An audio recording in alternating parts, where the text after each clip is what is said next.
In Curtis's office, Portia tells her husband that she wishes she had told him about Drew earlier and tells him how much she loves him. They move in for a kiss, but Curtis pulls back and isn't ready yet. She understands she must earn his trust back and hopes she gets that chance. Jordan knocks on the door, realizes she's interrupting, and goes to depart. However, Curtis tells her to stay. Curtis says he'll see Portia at home, where they'll have more privacy. Portia heads out, and Jordan apologizes to Curtis for causing problems. He says she didn't, and he just got the news that Drew wants Aurora to write a hit piece on Michael.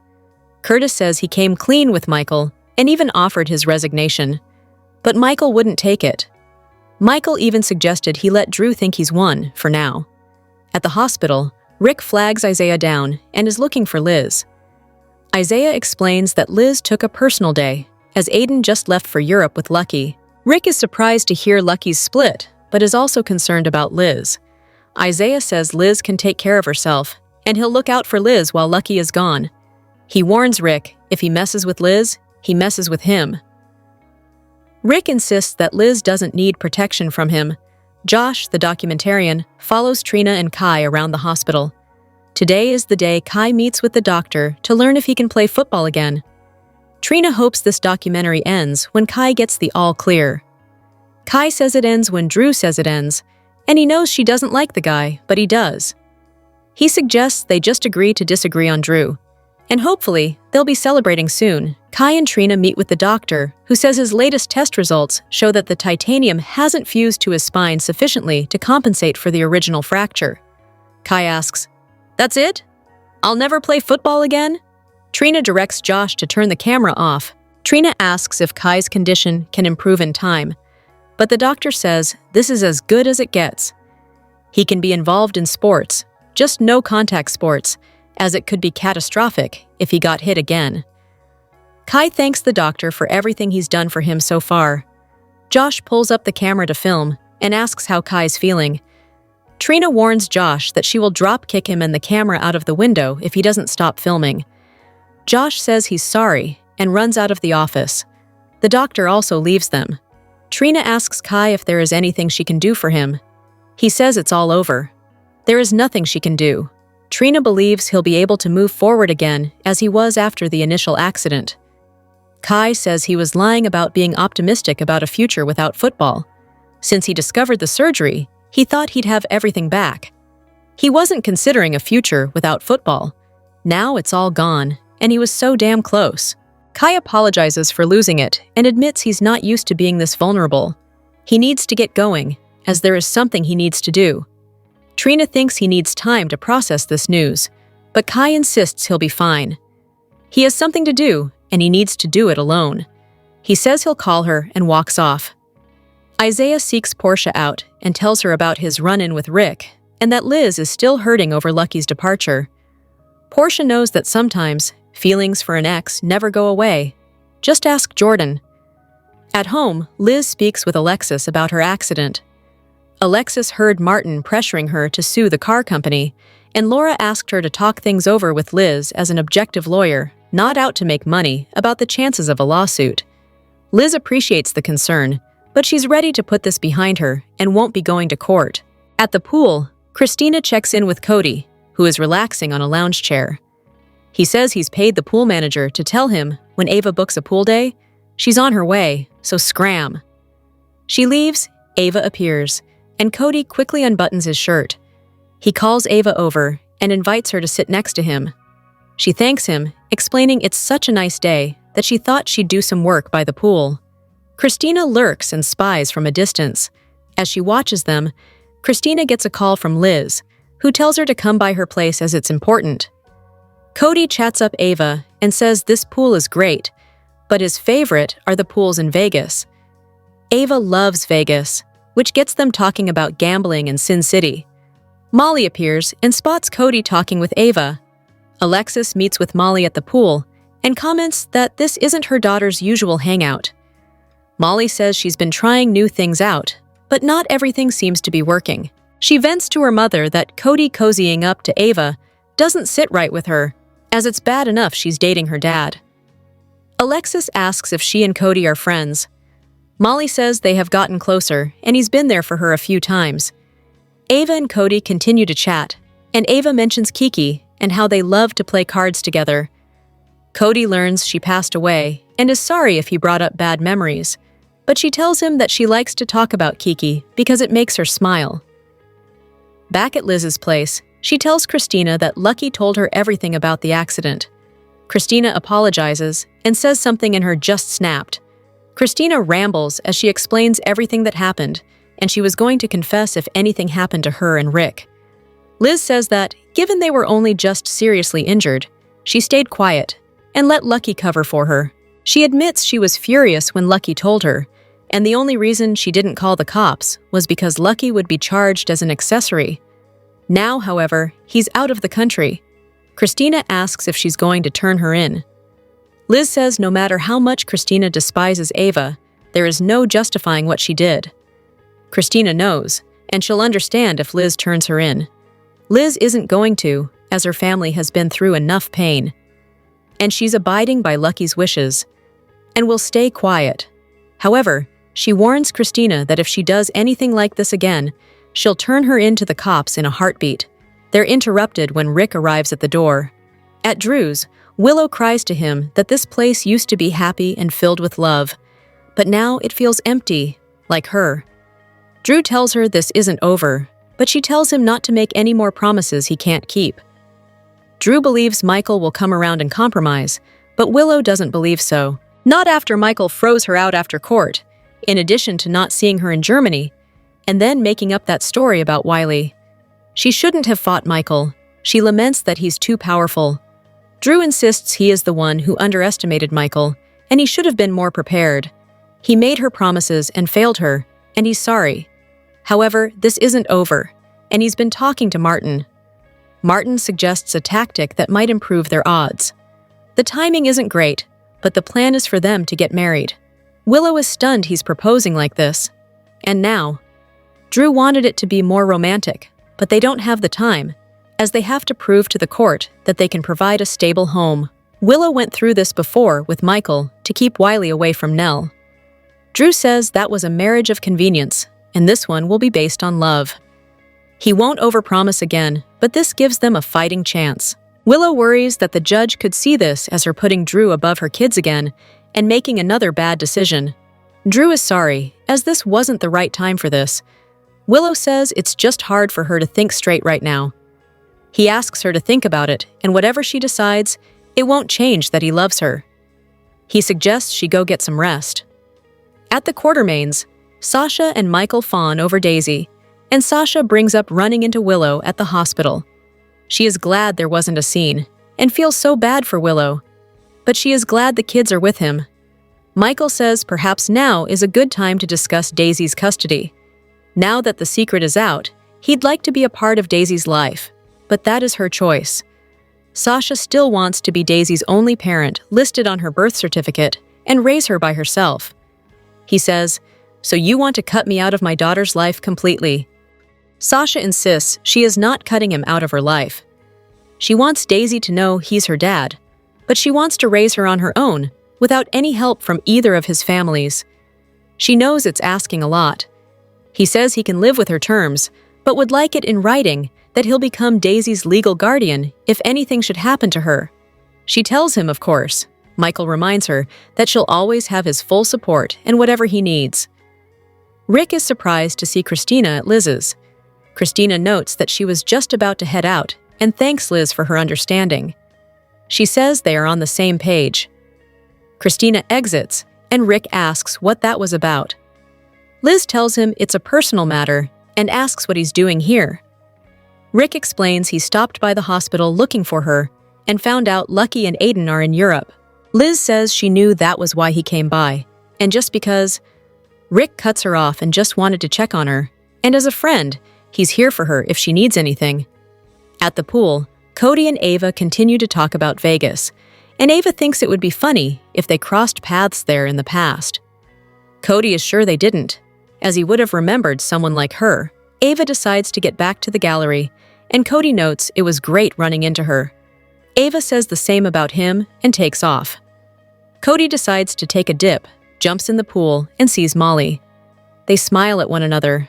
At Aurora, Curtis tells Jordan that Drew tore apart Michael's family, and Michael warned him not to let the congressman do the same to his. However, he feels it might be too late for him and Portia. Curtis gets a call he has to take, and Jordan steps out. In the hall, Jordan pulls out her phone and calls Anna to meet and talk, as she needs a friend and a drink. At the hospital, Trina races to her mother's office, tells her the news about Kai, and that he's heartbroken.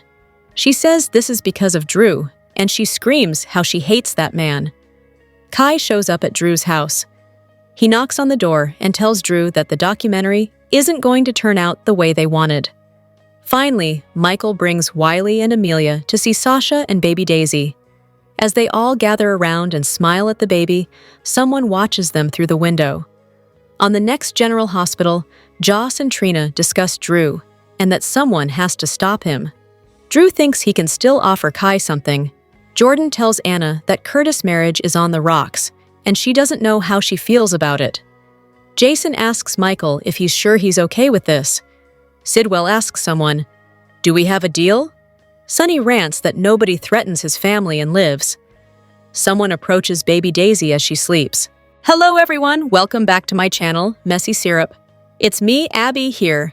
I hope everyone is having a wonderful day. Keep watching. So let's dive into today's video.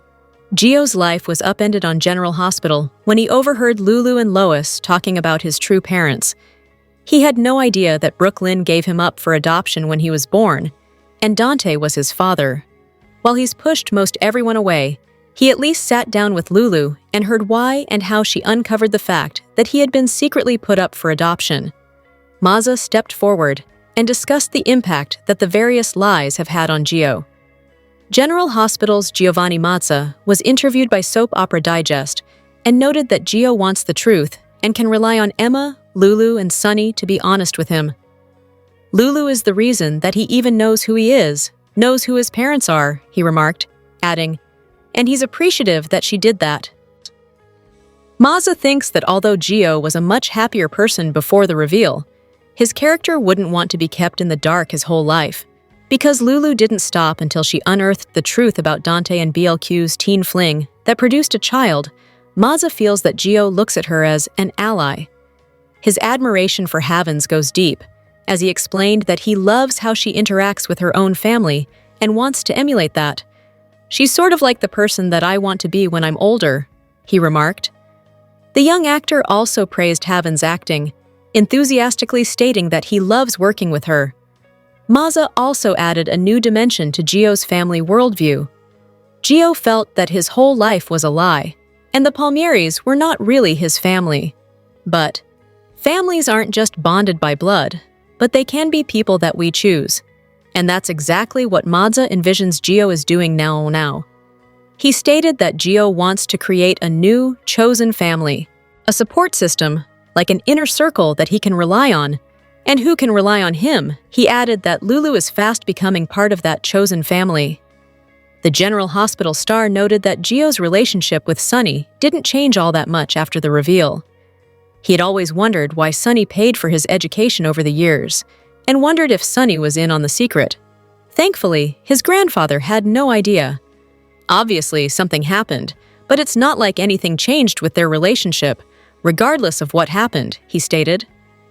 His relationship with his newfound brother Rocco is a little trickier because they've been living together at the Quartermain mansion without realizing their connection. He remarked, "But Rocco is so innocent and reminds Gio so much of himself that I think they'll create a really nice bond over time." Are the pair we never knew we needed? At General Hospital, spoilers for Thursday, June 19th, reveal that someone will sneak to baby Daisy Gilmore Corinthos' crib, so that incident at the GH nursery was no mistake. The same person who put Daisy in the wrong bassinet was likely the same person who's hovering over Daisy's crib in Thursday's preview video. Drew Kane just sent Willow Tate to rest. But could she slip out of the house and spy on Daisy? Maybe without even knowing she's doing it? It's possible Willow is drawn to Daisy during blackouts if her mental state is even more fragile than she thinks. Whatever the case, we know Daisy will get baptized soon, so it doesn't sound like she'll get kidnapped and at least not yet. Fans may simply see someone spying on Daisy as the show sets up more drama. In the meantime, Michael Corinthos will give Jason Morgan updates on his conversation with Sasha, who still wants to raise Daisy independently. That said, Sasha assured Michael that Daisy would grow up knowing he's her father and that she's not totally shutting him out. Jason will wonder if Michael is really okay with all this, but Michael may stand by his decision to trust Sasha's judgment.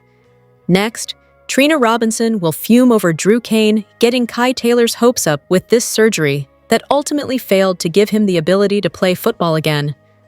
Of course, Trina isn't happy about the issues Drew is causing for Portia Robinson and Curtis Ashford either, so she'll vent to Jocelyn Jacks on Thursday's show. After Jocelyn says someone has to stop Drew, Trina will assure her that somebody will. In fact, Trina will tell Jocelyn that she can count on it.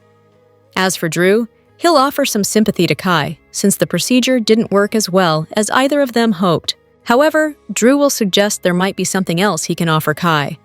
Since Drew sees some political potential in Kai, he may offer to mentor him and help him pursue a new career path. At the Metro Court pool, Jordan Ashford will confide in Anna Devane. After Jordan admits Curtis's marriage is on the rocks, she won't be sure how she feels about it. Part of Jordan may be wondering if there's a chance Curtis might reunite with her instead. Anna may ask if that's truly something Jordan wants, and question if it's worth the conflict she could stir up with Portia. Meanwhile, Isaiah Gannon will enjoy some drinks with Lulu Spencer, so they may bond over missing Lucky Spencer and their latest romantic disappointments. Over with Jen's Sidwell, he'll ask someone if they have a deal. It looks like it'll be Marco Rios, since he'll be torn about what to do on Thursday's episode. Marco's had a lot on his plate lately, since he's been on the phone trying to get some guarantees in writing in exchange for Natalia Ramirez's testimony. Of course, Marco's plan may not work out if Natalia accepts Sonny Corinthos' Belize offer or faces a grim fate by Sidwell to frame Sonny. Regardless, Sonny has a major showdown coming up with Sidwell soon enough. Sidwell will make it clear that he wants to eliminate Sonny's influence in Port Charles and will toss some threats around in the process. "No one threatens my family and lives," Sonny warns in Thursday's preview clip. Whether Sidwell is behind the attempts on Sonny's life or not, General Hospital spoilers say he'll become a growing problem for the mob boss. Talk about a moving target. General Hospital has painted Drew into a corner, out of which there seems to be only one way in a pine box. In the preview for the Wednesday, June 18th episode, even Trina is murderously mad, telling Mom Portia in no uncertain terms, "I hate that man so much." Frankly, everybody loathes Drew, from Nina, whom he's keeping under his thumb, to Michael, whose wife he stole and kids he tried to. The only question now would seem to be, who's gonna actually do the deed? It would be too obvious to have Jason fill his twin brother with lead for hurting Michael and Cody.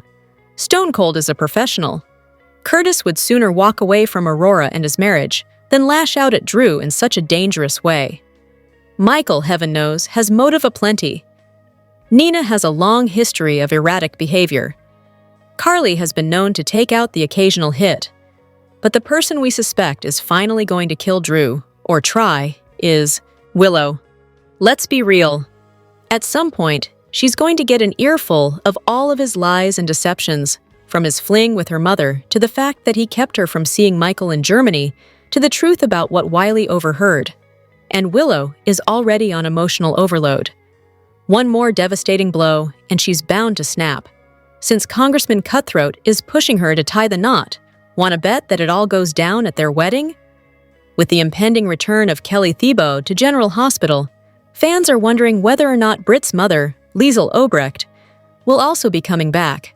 Fans may recall that Britt died in her mother's arms, but it's not impossible to think that Liesl may have put her into suspended animation via the Cassadine cryotechnology. Thus, she could have cured Britt from the poison that the Hook stabbed her with. But, while fans wait to see what happens next, Gotti has been keeping busy with other projects, and recently announced an exciting new one. Gotti wrote on X, formerly Twitter, "Just wrapped filming as wife of Kevin Dunn, and opposite Caitlin McKenna in new feature #Yale. On to the next project. What actors?" Life, #gratitude, at Fergunmare. According to its IMDb page, the plot for the film Yale concerns a troubled woman must confront her deadbeat father, who abandoned her as a child, as the last-ditch effort to find a donor kidney for her dying son. The actor, Kevin Dunn, that she mentioned, has been in a ton of films and TV shows, including the Steven Seagal actioner, Marked for Death, Seinfeld, and Will Trent, among many others. Of course, the fans first and foremost pleaded for a return of Liesl to General Hospital. But at P23M went a step further by encouraging her appearances in other projects with the response, "Nice to see your career thriving. You stretched those acting chops, Kathleen. Looking forward to this project coming out. Still though, we miss Liesl over at NASH-GE and ESPE Kelly returning. Cynthia and Caitlin killing it as a Willow and Nina hot mess on screen." Jay Silverman is the director of the film and has worked on a few shows and movies, including 44 episodes of TV One-on-One and the 2025 movie Camera. It was written by Van Belay, who also wrote 21's Saving Paradise. The General Hospital star plays a character named Bunny Parker, and Dunn takes on the title character of Yale Parker. She's also joined by Caitlin McGee, who plays Mackenzie Mac Mitchell, Skylar Bible as Ron Williams, and Kristen Carey as Mildred. Another fan, at Judy Bloom 1, understood that Gotti needs to work when General Hospital isn't calling, and responded, "We all miss you on GH. I know I especially do. You were a breath of fresh air, just delightful to watch. I wish they would somehow bring you back. And of course, we all miss Kin, who played Scotty also. Anyway, congrats on your projects, and good luck." General Hospital spoilers reveal that there's a new mystery that fans have grown quite curious about, thanks to Daisy Gilmore Corinthos' strange nursery situation. Sasha Gilmore Corbin understandably flipped out when she was given the wrong baby, but she was ultimately reunited with the right one. That brought relief for Sasha, since she definitely recognized the second newborn as Daisy. Lucas Jones explained that Daisy was still wearing her hospital bracelet and had apparently been in the nursery the entire time. This just seemed like a case of someone putting Daisy in the wrong bassinet by mistake. Lucas and Felicia Scorpio intend to look into what happened, since there are protocols in place to prevent this sort of thing. It's definitely concerning and perplexing, so what really went down? Before the mix-up, Lucas shared some encouraging words with Willow Tate about Michael Corinthos eventually granting her access to the kids. At the time, Willow seemed depressed for obvious reasons, but she was coherent and able to engage in a normal conversation. After Lucas left, Drew Kane and Nina Reeves later found Willow, who seemed unfocused and excessively drowsy after a nap that came out of nowhere. Willow complained about being so tired and not knowing why, but Drew chalked it up to everything she'd been through. What if there was more to it than just fatigue? Could Willow have blacked out and slipped into the nursery using her hospital credentials after Lucas went off to check on her discharge orders? It's interesting that Lucas spoke to Willow and then became the person to reunite Sasha with the right baby. GH writers may be setting the stage for Lucas to eventually figure out Willow moved Daisy to the wrong bassinet. Willow might be on the verge of a more serious mental health crisis if she's indeed suffering blackouts. Perhaps Willow doesn't even remember picking up Sasha's baby briefly and causing all Daisy chaos. Willow may start missing more chunks of time and could potentially lose her grip on reality. At some point, it's easy to imagine Willow confusing Daisy for Amelia Corinthos if her mind reverts to when Amelia was a baby. Sasha warned Daisy to never disappear like that again, which seems like a huge hint that she indeed will. Could Willow go off the rails and snatch Daisy in some state of confusion down the road? Regardless, General Hospital spoilers say the mystery of Daisy's wrong bassinet drama will unravel sooner or later. So stick with us for updates on any shocking news to come. General Hospital spoilers report. Curtis Ashford's bombshell confession to Michael Corinthos this week could unravel a web of deceit that leads straight to Nina Reeves. Curtis, fed up with Drew Quartermain's blackmail over Portia Robinson's tampering with Heather Weber's medical tests, spills the truth to Michael, sparking his suspicions. As Michael snoops around, he is bound to uncover Portia's shady collusion with Nina, hinting at a deeper conspiracy. Digging further, Michael might stumble upon Nina's romantic fling with Drew, which overlapped with Drew's pursuit of Willow Corinthos. Will Michael expose this scandal, shattering Willow's potential wedded bliss with Drew and telegraphing the message that he's the only one who has ever really had her back? Curtis's confession about Drew's blackmail may light a fire under Michael, who is still riding high from his custody win over Willow. Sensing Drew's grip on her, Michael might decide to dig into Portia's actions. Will he uncover her secretive meetings with Nina, perhaps tied to their plot against Drew involving Jacinda, that Carly Spencer has already blasted to Drew? This trail could lead Michael to Nina's affair with Drew, a betrayal hidden from Willow. Will Michael confront Nina or hold the secret as leverage? If Michael learns Nina was romantically involved with Drew while he pursued Willow, it could be the dynamite he needs to derail their impending nuptials. Willow, already fragile after losing custody of her kids, might crumble if Michael reveals this at a pivotal moment, like at a pre-wedding gathering of the few remaining people who care about Willow at all. Exposing Nina's role in outing Michael's paternity of Sasha Gilmore Corbin's baby would be an interesting bombshell too. Along with her fling with Drew, Michael could single-handedly torch Willow's trust in both, potentially opening a co-parenting path with him. But will Michael pull the trigger or spare Willow to avoid more pain? Michael's discovery could reshape their family dynamics once again, with Carly ready to exploit Drew's downfall, while Rick Lansing scrambles to save his client, Willow. If Michael blows the whistle, Nina's bond with Willow might collapse, leaving Willow without any family to support her in the fallout of her marriage to Michael. General Hospital stars Steve Burton and Bradford Anderson want fans to get ready for changes happening for the show despite casting shakeups. As fans know, 2 casting shockers occurred. Jonathan Jackson left the show 9 months after his return. Fans weren't happy that the actor decided to leave General Hospital after his much-hyped return. It left the audience wondering what was going to happen on the show. His departure wasn't the only surprise. Kelly Thibault is back on the show after being gone for over 2 years. Her character died on the show. According to the actors, good things are happening on General Hospital. Fans shouldn't be concerned about what's happening to the long-running soap.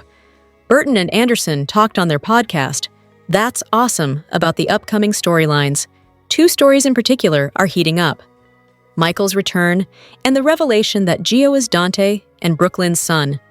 They aren't the only stories heating up. Michael and Willow's custody battle is far from over. Drew's involvement in the custody battle changed things for Willow. He will do whatever it takes to help her. Brooklyn and Dante want to make things right with Gio, but he's not ready to forgive and forget. The writers are building up the storyline with Sidwell and Sonny. Sidwell wants to take over Sonny's property in Port Charles. Christina and Cody are working together to break up Ava and Rick. According to Burton and Anderson, fans should get ready for the exciting stories. There are a lot of stories happening. The writers are wrapping up stories while starting others. Burton said that the show isn't just focusing on one storyline. The writers are concentrating on multiple arcs for the show. Usually, there's one major story with sub-stories to round it out. This time around, all the stories are major stories. Burton feels that there are good stories involving different people and storylines that are interchanging. The families are involved in main storylines. Bradford and Burton credit the writers for the changes in the new stories. Steve Burton believes the writers found their footing. Bradford added that the episodes being filmed now and what has aired throughout the past couple of weeks is a turn for General Hospital. He referred to it as a beat change and advised fans to enjoy the ride. The guys believe things are heating up, and the summer will only make things hotter in Port Charles. Fans should enjoy the changes that the writers have in store for the show. Everyone will want to tune in to see what's going on with the characters. Kin Shriner shared a post on social media that indicated Scotty may never return to Port Charles, but fans continue to hold out hope for his return. Sure, Scotty Baldwin wears cheap suits and often chases ambulances, but the lovable lawyer has charmed General Hospital fans for decades.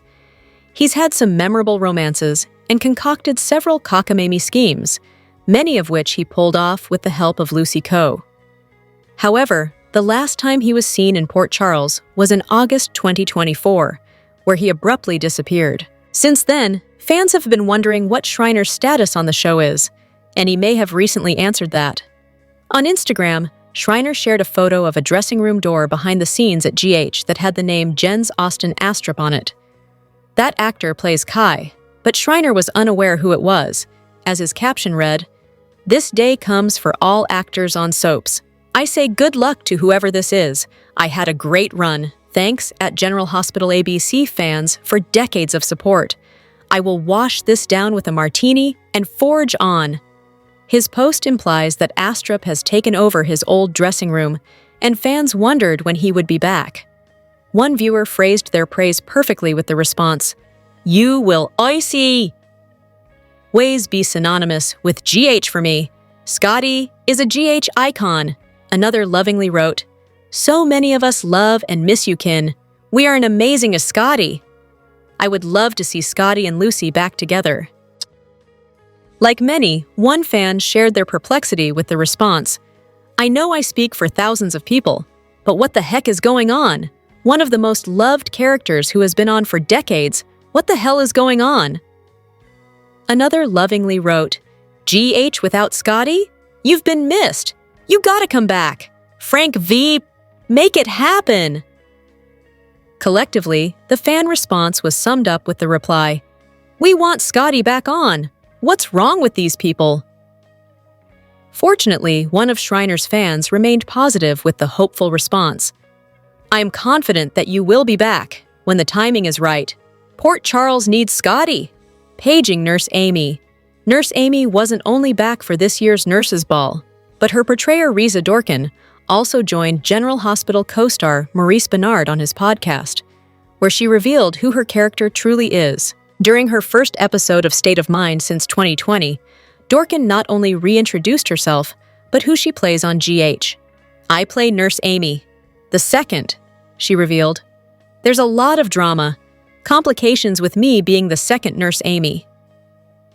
When Bernard admitted he didn't know any other Nurse Amy, Dorkin explained, "Shelley Kepler originated Nurse Amy, the gossip. I'm not a recast of her, but I'm like a tip of the hat. Like a nod to her, there's also a gossiping Nurse Amy." Bernard also complimented Dorkin's musical talent, and she noted how many Nurses' Ball opening numbers she's performed in. "This was my 7th Nurses' Ball in 9 years, she said. "I've been in the opening number 7 times. Dorkin's latest Nurses' Ball performance was to the song Holiday by the Bee Gees, and also featured some breakdancing from Sawandi Wilson.